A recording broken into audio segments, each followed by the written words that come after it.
Kia ora everyone, lovely to see you all here today. Bill's just popped up the agenda for today, so the first few minutes we'll talk about the intention of the handover process, and then most of our time will be spent going through the guide, which will also be supplied to you today, and that sets out a number of scenarios and answers hopefully many of the questions that you might have around this change in our processes. So just by way of kind of background, most of you will be very aware of and comfortable with the language competency for teaching in Aotearoa New Zealand policy, which has been in place since 2019, and at that time it was a change from the previous approach, which and has moved into being a policy which is based on applicants, whether for initial teacher education or teacher registration or a limited authority to teach, for them to provide evidence that can demonstrate that they have the necessary competency in English or te reo Māori to enter ITE or register as a teacher. And so that policy's been in place for some time. It's got an exemption process associated with it, which up until now, that has been ITE providers submit an application for an exemption where they have an applicant that is not quite reaching the benchmarks for English language competency in particular, and so they send an application, or you send an application in through the ITE portal, and then the council convenes a panel which looks at those exemptions and makes decisions based on the additional evidence that the ITE provider and the applicant have provided. And from time to time, the panel may ask for additional evidence of what's been supplied if in order to help them make a decision. Next slide, thanks, Bill. So the policy itself has been in place for a while and been well tested by the council and is familiar to ITE providers. And our rationale for doing this handover process is that you as ITE providers are already making decisions around language competency and are best placed to be able to make any further decisions around exemption based on what you're hearing and seeing and have been provided with by the applicant.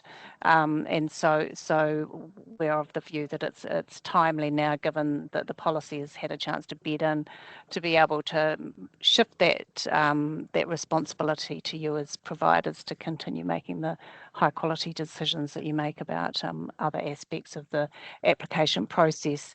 And just a little note there around any sense of feeling like that's might be a risky process for you. Obviously, we've got the guidance document, which we'll be going into in some depth shortly, but also we'll look at some of the decisions that providers have made towards the end of next year. Just not to question your decisions, but just to kind of look at the decision-making processes and seeing if there's any additional support or advice we might want to give around that. So yeah, just to be clear, that's not a process that would undermine the decision making that you've already made, but just for us to sort of quality assure that process. And then in terms of when this process kicks off, so we'll be finishing up doing the Teaching Council exemption process from the end of Friday this week, and then anything that's been submitted to us up to that date will be processed as per usual, and after that providers can make the exemption requests themselves and using the guidance document. And in the previous seminar, we had a number of questions that participants shared with us, so we're also doing up a bit of a FAQ sheet around some of those as well. And I think that leads me to passing on to Bill and Jocelyn. Kia ora, everyone. Kia ora, Joe. Kia ora koutou. Good to see familiar faces and names attending today. Next slide, please, Bill. So we're going to have a little look into the guide and how to support information that will help you support you to help make robust decisions about those students coming in. So next slide, please, Bill. So the concept of the language exemption is that a student or an applicant nearly meets or almost meets the language exemption, but not quite. So it's really important that we look at some other, or you can look at some other evidence that will help give you assurance that that student is able to, has enough of the English language capability to study successfully in your courses. So it might be that students have partly met 3 or 4 different types of aspects of the language competence policy, but not any one with surety. So it's around aggregating those multiple pieces of evidence and identifying whether they have equivalence to a single part of the policy. So hopefully that becomes clear in the next few slides for you. Please feel free to put any questions you have in the chat, and if we've got time at the end, we'll come to those. Otherwise, we will, as Joe said, we'll collate them into an FAQ and send that out as soon as possible. Okay, next slide, please, Bill. So we have approved countries, so evidence from those countries offers immediate assurance that students have the capacity or the ability to study in New Zealand in the English medium programs. Evidence from other countries that are not on the approved list will require you to have a deeper look into some of the evidence provided, and also perhaps seeking some more surety from those candidates and making your own evaluation based on that evidence. So let's have a look at the approved countries, which you'll probably know from the website. So we've got these were all approved in 2019, and they include the realm countries, which were approved by amendment in 2023, and other Pacific countries also approved under that 2023 amendment. But there are some countries in the Pacific Islands, the wider Pacific Islands, that are not there.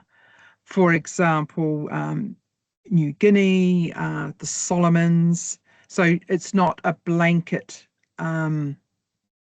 approval for all Pacific Islands. So please be aware of that, and information about these you can find on the Teaching Council website. There's quite some detailed information there for you.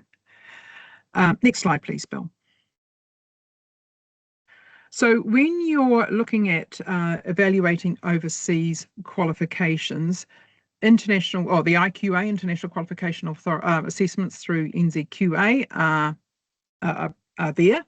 Of course, it does cost candidates to get those, but again, it gives you assurance that of the level, the equivalence in the level of the qualification from gained from overseas to New Zealand. And then you can also make those judgments yourselves, but you will need to be a little bit more judicious around that equivalence. Just remembering that equivalence doesn't automatically mean that the English language capability, or doesn't automatically mean that that student or applicant meets the English language competence. Next slide, please, Bill. There's also training that you can take into account when looking at English language competence exemptions. For example, someone who may have teacher aiding qualifications. That can still be considered, but not by itself. It would need to be the candidate almost meets the language competence policy, but needs some more evidence. And so that training that doesn't lead to qualifications could be an added piece of information. And we'll look at shortly. We'll look at what difference between hard and soft evidence. So we'll look at that in a moment. Next slide, please, Bill.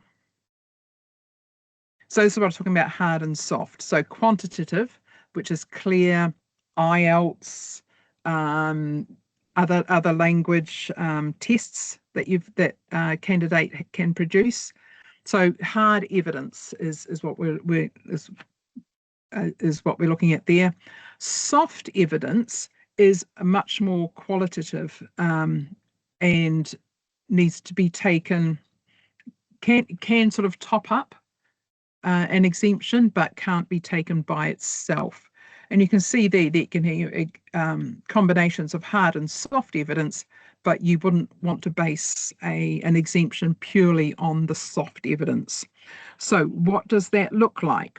Okay, next slide, please, Bill. So hard evidence. So we've got secondary school qualifications from those approved countries, including the Pacific Realm and other Pacific Island countries.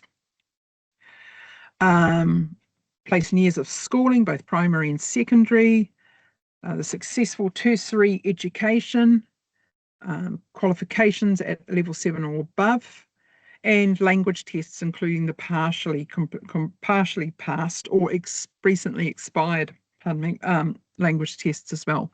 So those are all hard evidence. And if we pair them up with the soft evidence, which is on the next slide, please, Bill, you can see here that things such as workplace testimonials that reference the use of listening, reading, writing, speaking, that's really important. And the evidence of using English at a high level within the workplace employment. Workplace testimonials that don't reference the listening, reading, writing, speaking are not as, don't give us as much assurance. They might have been a hard worker, might have really good people relationships, but if it doesn't reference those domains, then it's not as, doesn't give us as much assurance. The workplace employment, I guess someone who's been on a computer all day, not there's anything wrong with being on a computer all day, is different to someone who's, for example, a customer interface and has to speak and communicate and write and so on in English, is really is the one that would give us more assurance. Next slide, please, Bill. So if you've got high quality evidence, lots of hard evidence, or testimonials that reference the listening, reading, writing, and speaking in the workplace, you would need less of those. However, if you've got less high quality evidence, you would want more of those. It sort of evens it out. You wouldn't, I guess you would get more assurance the more evidence you have, if that evidence was all soft evidence or not as strong. So let's have a look. Next slide, please, Bill.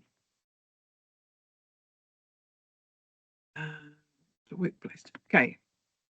So lower quality, again, is those workplace testimonials, but without reference to listening, reading, writing, and speaking.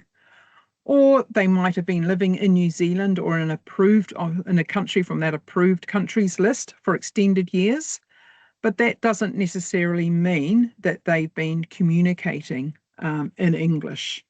So that would be lower quality, and you would want more information around those. Next slide, please, Bill.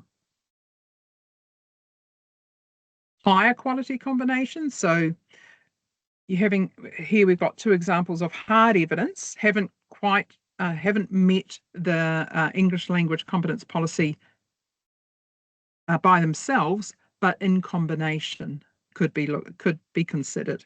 So a 1 year expired successful language test, a level 6 diploma for an approved country, 1 year, again more hard evidence, and 2 testimonials from recent employers that have reference to their listening, reading, writing, speaking abilities. So 2 hards and a soft, that would be a really good example of, yep, this person is likely to be successful or is likely to be able to undertake their study without too many barriers. Another example, thank you, Bill. So primary schooling from an approved country, that might be a letter from that school, or there might be some sort of evidence that they've attended those schools. 2 partially successful language test results, so they might have missed out on PTEs by 2 points, 3 points, something along those lines.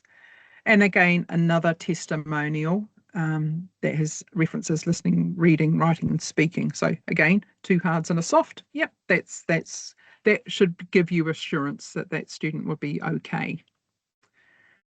Next slide, please. So this one here, we have, again, 2 hards and a soft, level 5 equivalent tertiary study in Canada. So that's from the approved countries list. A mostly successful language test result. So again, just missed out on 1 or maybe 2 domains, and just by a little bit. And a job description and 10-year evidence of using English at a high communicative level. So that was the one example I was talking about, where someone was at that customer interface. So that would be, again, to a combination of it, that you could use for the language exemption. Next one, please. Next slide, please. So lower qualities here, you would possibly be wanting to seek more information. So you got 4 testimonials from previous employers referencing listening, reading, writing, and speaking, which is good, but it's still soft evidence. And evidence of living in New Zealand for 12 years, as I said earlier, that in itself does not give us assurance. So you would want to find out a bit more about that. Other slide, please, Bill. Thank you. Here's another example of lower quality combinations. So again, evidence of working in England, this time for 4 years, testimonial from New Zealand employer, listening, reading, writing, speaking, great, still soft. Born in Australia doesn't necessarily mean that their English language capability is sufficient. And schooling in an unapproved country, or a country that's not on the approved countries list. So again, it would require you to do a bit more digging to get that assurance. Okay, so if we're going on to the next one, so looking at the language tests. Now, for a few years now, you've been candidates, or you've been able to consider a range of language tests in combination. So you can see here that high overall scores. So PTEs, you've got 1 pass. In IELTS, you've got 2 passes. So reading, writing, and speaking have all got a pass in one of the 2. Listening is not there yet, but it's almost. So it's the equivalent of a 6.5, so nearly a 7, which is considered the level that they're wanting. So you would potentially want to maybe get a little bit of a testimonial or something else just to bump that up. Thank you, Bill. Next slide. Yeah, I think, Justin, I think you're doing my slides. I love to see people doing my work for me. Oh, sorry, Bill. Over to you. Yeah. Kia ora, everyone. I was quite happy about you doing that, but anyway, I'll do my share.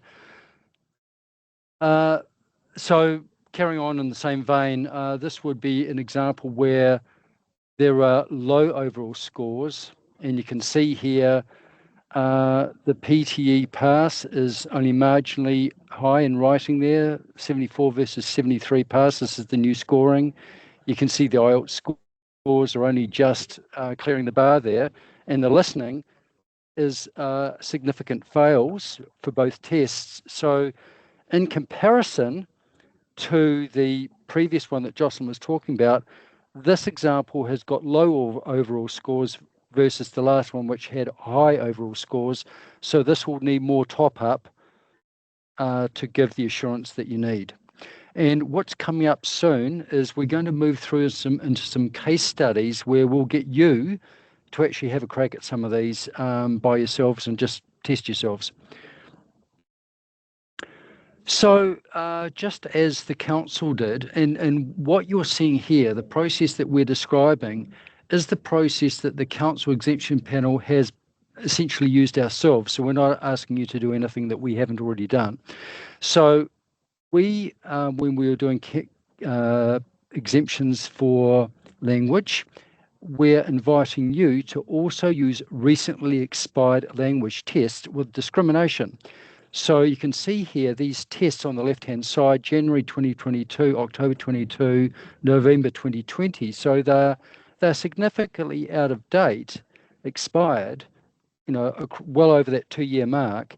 But you can see here that those are significant passes. Some of them are very significant passes. There's one fail overall, but as an aggregate, we're saying, hey, that by itself indicates competence in English language. So that would be a borderline exemption by itself. And you can see some of the scoring there is on the right-hand side is pre 31st of October. Using statutory declarations. So for many years, the council has permitted statutory declaration forms to be used where candidates don't have information, they can't provide documented information that they claim to have. For example, they claim to have been born or been schooled in a particular country, but they can't actually verify it through documentation. Now, in the past, we'd have stat decks included as part of an exemption pack or package, and we invite you to also include them. There is no council-approved stat deck form that we wish you to use.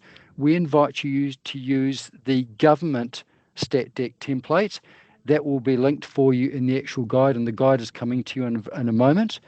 So you can use it for any aspect of a language competence decision. So it might not be just for an exemption process, it might be for a language process by itself, might be schooling, etc., etc. So that's coming up in the case studies in a moment too. Testimonials, Jocelyn's already covered this well. If it doesn't reference listening, reading, writing, speaking, that testimonial has got marginal value for the purpose of making an exemption decision. If it hasn't been written by a professional leader, in other words, it's been written maybe by a colleague or another teacher, once again, it's got marginal value. A professional leader should be making those testimonials.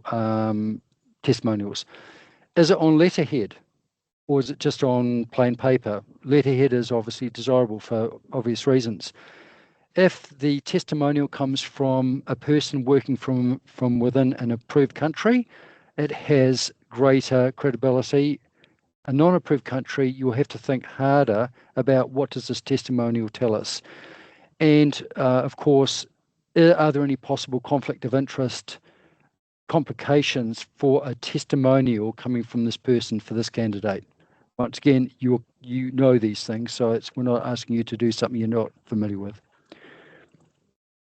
Previously registered teachers, so if you have got a teacher that is registered New Zealand, but for example, they might have a primary qualification, now they're wanting to join in a secondary program or secondary ITE program or an ECE program, they don't have to do a language exemption process because being a New Zealand registered teacher indicates you have already passed language exemption, not required again.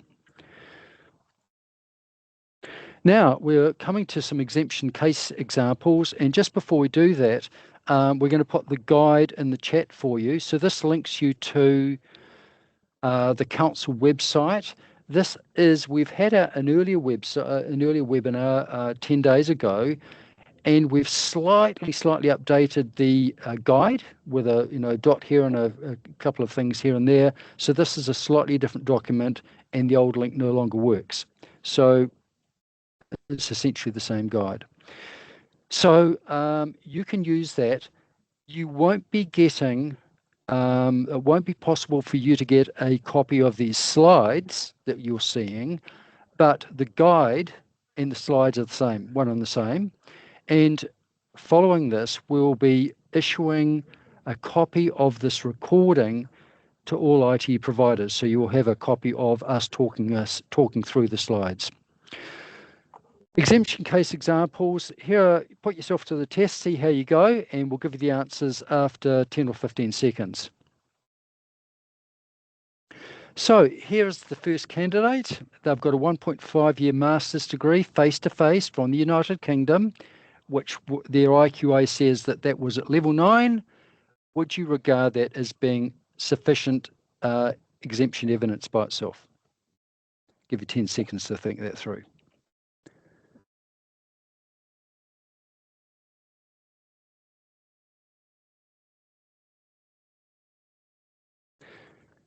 We would say not quite, because the policy, the language policy states a requirement, if you're using a tertiary qualification, it's got to be from an improved countries for a minimum of 2 years at level 7. So 1.5 years is not 2 years. So you're going to need a little top up somewhere. You could top it up with a testimonial or maybe an expired language test or a partially successful language test, but a top up of some kind. So I hope you guys, hope you did well with that one. Let's go to number 2, see how you go. We've got 3 years of tertiary study, level 6 New Zealand equivalent from the Republic of Ireland, 2 strong testimonial principal letters specifying listening, reading, writing, speaking from 5 years teacher aid work in New Zealand. Is that sufficient? Give you 10 seconds.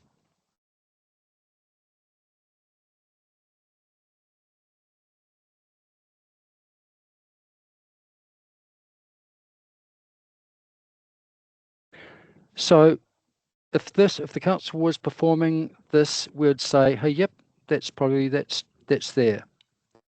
Might not be there by a lot, but it's there. So hope you did okay with that. We'll go to a different one, number 3. 3 years of English medium primary study from Papua New Guinea, a 1-year level 7 diploma from Australia, and 2 very strong listening, reading, writing, speaking testimonials from New Zealand. Is that enough?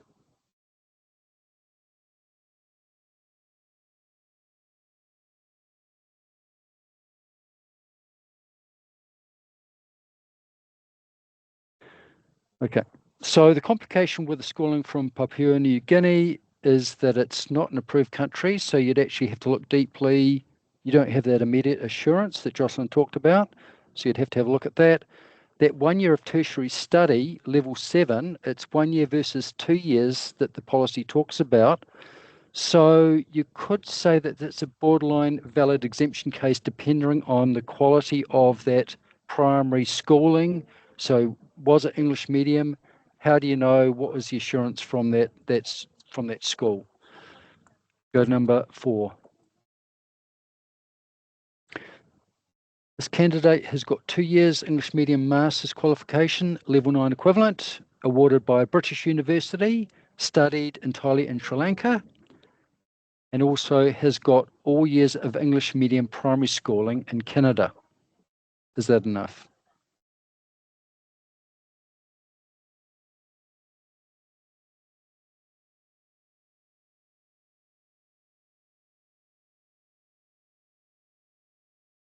Okay, so if we look at the Canadian schooling, the primary by itself is not enough. that tertiary qualification, it's level 9, it's awarded by a British university, and it was completed face-to-face in English, but it was not gained while living in an approved country. It was gained while living in Sri Lanka. So it's close, but we would say, according to the policy, not quite close enough. So if there could be a small top-up somewhere, that would gain the assurance that you needed. I think that is very, very close, but yeah, we would say that's very, very close. Number 5, and we've got 5 more to go, and then you're on your own.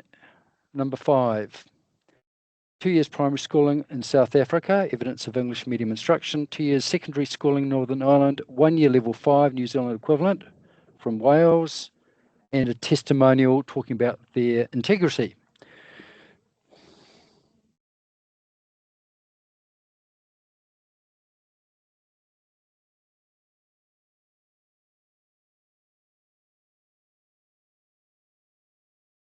So the combined schooling put together is not quite there.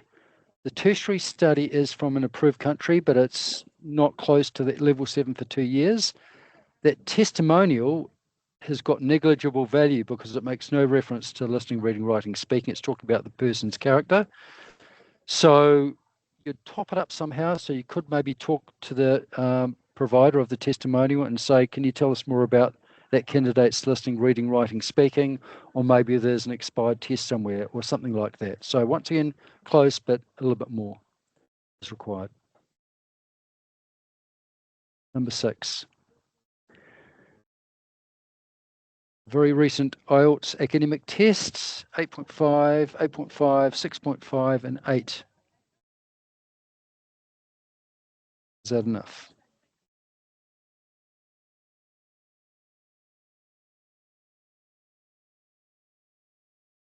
So just as the council has been doing, if you have got some very high scores and those scores are significantly high, and you've got one domain which is just marginally low, that's that reading of 6.5, we would say that the overall brings that marginal domain up, and you could consider that a valid exemption case by itself.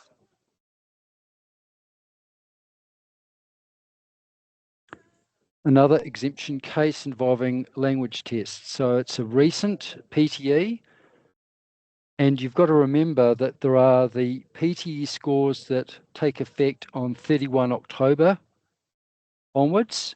So this is pre-31 October, so this is the old PTE scores are effective. So 66, which is a pass, 65 pass, writing 74, which is a better pass, and speaking 62, which is a fail, is enough. And there's also an employee testimonial calls out the candidate strength in the speaking domain, which was the fail. Okay, so the PTE scores, just as Jocelyn indicated 30 minutes ago, when the overall score is too low to pull up a single domain, there's a problem. But because that testimonial actually spoke about the speaking domain, which was the weak one, you're good to go. So that would be a valid exemption case. 8, 9, and 10 to go. How are you doing? Give us a thumbs up if you actually feel like you've done pretty well so far. Okay, yeah, we get some thumbs up. Good, well done. 3 to go. Okay, this candidate was schooled in Cambodia, obviously a non-approved country, has worked as an untrained teacher, ECE teacher in New Zealand for 11 years after completing a 1-year level 6 ECE teaching diploma. Now, for ITE providers, that will look like a very familiar case. Is this enough?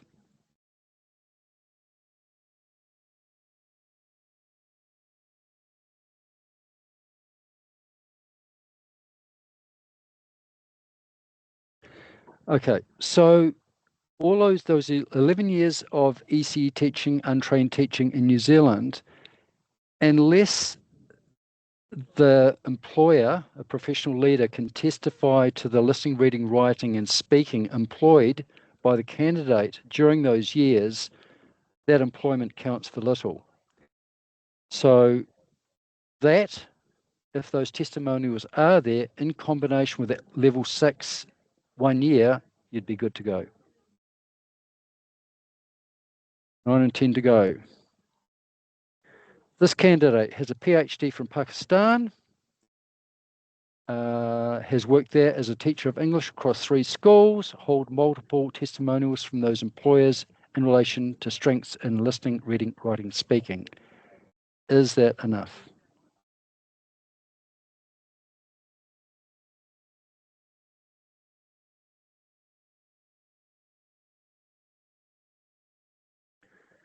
Okay, so Pakistan is not an approved country, so you don't have that immediate assurance.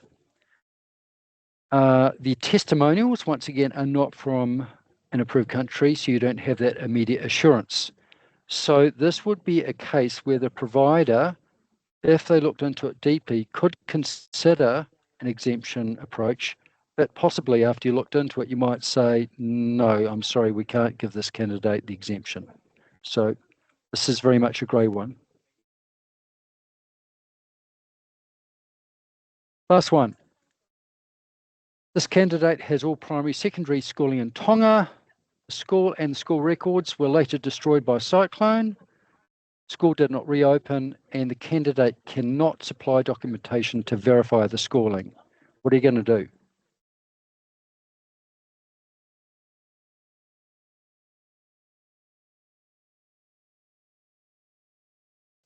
Okay, so Tonga can be used for the purposes of assurance under the amendment from 2024. I think it might be 2023. 2024 it says there.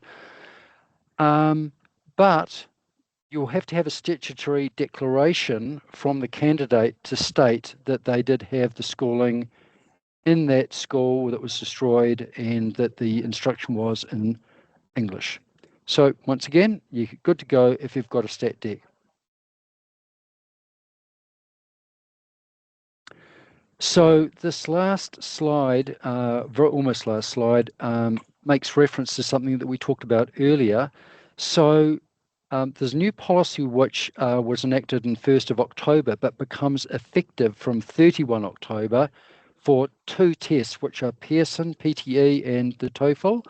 So we've put out a communique to providers about that, which hopefully you've read, but it just means that as from the end of this month, those new scores take effect, and you'll need to have use those both for your language exemption and also your greater language decisions. This is in the guide as well if you need to refer to it again. So Joe mentioned that you're not on your own here, that we feel like the guide and these webinars hopefully are a big help to giving you the confidence to make your own exemption decisions as from next week. So go ahead, make the decisions, use the guide. If you get really stuck after you've read the guide 3 times and you still think you're stuck, you can write to ITE admin and ask a quick question, but don't use this as your first approach. Use this as your last approach, otherwise we'll get swamped. But later, or virtually a year from now, the council will be designing and enacting and we'll be designing it very soon, but we'll be telling you about it later next year, about a moderation process whereby, and we still don't know exactly how it will go, but it'll be something like this. So, just a guide. It would be maybe providers would give us a couple of their high fails and a couple of their low passes, something like that. And the council would have a look at your decision making and we would give you some feedback so you would have more assurance about whether you're making benchmarking at the level that the council would have used. So that's coming up in about a year's time. So you've got a year to play until then. And as Joe said, provided that you've actually been using the guide and you've been making those decisions, with the best of intentions, the council will stand by the decisions, the exemption decisions that you make. So in other words, when students that are part of those exemption decisions come through to register and certify after they've finished your program, the council will not be interrogating your exemption decisions. We'll take faith that you've made good decisions. That brings us to the end of the webinar. We're sincerely appreciative that you've come along to find out about how to make good decisions. We know you're going to do really well. We thank you for your time.